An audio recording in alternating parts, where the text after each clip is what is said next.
haddaba 5 xaqiiqo oo naxdin leh kuna saabsan sigaarka ayaan halkan kugula wadaagayaa. xaqiiqada koowaad waxay tahay tubaakada waxaa ka buuxa kiimiko.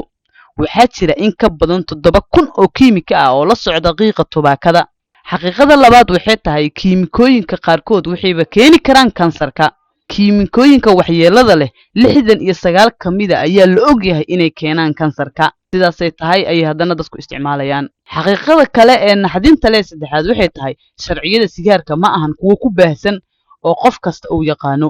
keliya 20% dadka adduunka oo dhan ayaa lagu ilaaliyaa sharciyada sigaarka. inta badanna waa wadamada dakhligoodu sarreeyo, laakiin wadamada dakhligoodu hooseeyo ama horumarkoodu hooseeyo lama ilaaliyo oo goobaha dadweynaha ayaaba lagu isticmaalaa. xaqiiqada afraad ee naxdinta leh waxay tahay jiilasha soo socda sidoo kale waa ay saameyn doontaa. tirakoobyada ayaa saadaaliyey in 5.6 milyan oo carruur ah oo maanta ku nool Mareykanka ay u dhiman doonaan cudurrada la xiriira sigaarka.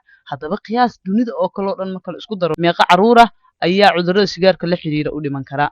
xaqiiqada shanaad ee naxdinta leh waxay tahay sigaarku macno ahaan wuu ku dili karaa. 5 xabo oo sigaar ah haddii la wada qaato oo qofku wada cabo waxaa ku jira nikotiin ku filan oo dili karta qof qaangaar ah. waa 5 xabo oo keliya, bal ka waran dadka maalin kasta isticmaalaya 40 xabo iyo ka badan.